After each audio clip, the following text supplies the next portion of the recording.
Hello friends, मारी channel Gujarati में तमारुं खूब खूब स्वागत है। विंटर में लीला वटाणा खूब ज सरस मळे छे अने सस्ता पण मळे छे।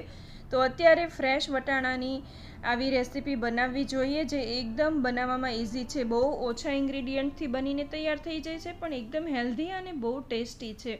आने तमे बाळकोने लंच बॉक्स में पण आपी शको छो ने सवाરના नास्तामां चाय સાથે પણ બનાવી શકો છો। मैं एक तपेली में पानी गरम करवा मूकी दीधुं छे। एमां मीठुं नाखीने आपणे 1 कप लीला वटाणा एमां एड करी देवाना छे अने 3 થી 4 मिनिट आपणे एने बॉइल करी लेवाना छे अने पछी नितारी लेवाना छे। हवे अहींया मैं आगला एक रेसिपीमां आ ब्रेडनी रेसिपी बनावी हती तो एनी स्लाइस किनारी आवी रीते वधी हती। तो 1 कप ए लई अने एनो ब्रेड क्रम्स बनावी लઉં છું। તમે ન હોય તો 2 થી 3 ब्रेड लई अने ब्रेड क्रम्स बनावी लेजो, पण ब्रेड क्रम्स जरूरथी नाखजो। आ रेसिपीमां बहु टेस्ट सरस आवशे। 1 कप मैं अहींया रवो लीधो छे, झीणो रवो। झीणो न होय मोटो होय तो मिक्सर जारमां क्रश करीने लेवानो। अर्धो कप दહીં લીધું છે।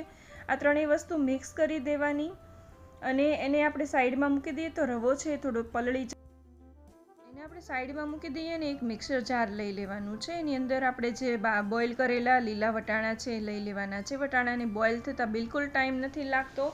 3 થી 4 મિનિટમાં બહુ સરસ રીતે બોઇલ થઈ જાય છે। 2 લીલા મરચાં નાખ્યા છે અને 3 ઇંચ આદુનો ટુકડો એમાં એડ કરવાનો છે અને 1/4 કપ કોથમીર નાખી અને આને આપણે પલ્સ મોડમાં પેસ્ટ બનાવવાની છે। એકદમ ફાઇન પેસ્ટ નથી કરવાની, કરકરી રે એવી પેસ્ટ બનાવીને તૈયાર કરી લેવાની છે। તો તમે કલર જોઈ શકો છો કેટલો સરસ આવ્યો છે લીલા વટાણાનો।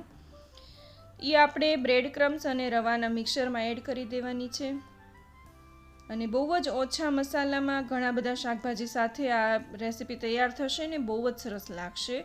તો અહીંયા 1/4 કપ ગાજર મેં ખમણીને લઈ લીધો છે અને એક કાંદો આવી રીતે ચોપરમાં ઝીણો ચોપ કરીને લઈ લીધો છે। 1/4 કપ કોથમીર લઈ લીધી છે। અહીંયા મેં એક લીલો કાંદો લઈ લીધો છે અને જો લીલો કાંદો ન હોય તો સ્કીપ કરી શકો છો, પણ નાખશો તો ટેસ્ટ સરસ આવશે। અત્યારે વિન્ટરમાં બહુ સરસ મળતા હોય છે। એની જગ્યાએ તમે લીલું લસણ પણ એડ કરી શકો છો। તો શાકભાજી તમને જે પસંદ આવે એ તમે એમાં એડ કરી શકો છો। કેપ્સિકમ પણ તમે એમાં નાખી શકો છો। હવે થોડા મસાલા કરી લઈએ। એકદમ ઓછા મસાલા કરવાના છે। અડધી ટીસ્પૂન મીઠું નાખ્યું છે, અડધી ટીસ્પૂન લસણની પેસ્ટ નાખી છે, 1 ટીસ્પૂન ચાટ મસાલો નાખ્યો છે ને થોડો અમસ્તો ગરમ મસાલો એમાં એડ કરું છું। હવે આ બધું મિક્સ કરી લેવાનું છે। બેટર છે એકદમ કડક છે। તો હવે જે મિક્સર જારમાં આપણે વટાણાની પેસ્ટ કરી હતી ને એમાં જ હું પાણી નાખી અને બધું લઈ અને આવી રીતે આપણે બેટર બનાવી લેવાનું છે। પછી આમાં જરૂરત પ્રમાણે આપણે પાણી એડ કરતા જવાનું છે અને થોડું જાડું એવું બેટર બનાવીને તૈયાર કરી લેવાનું છે।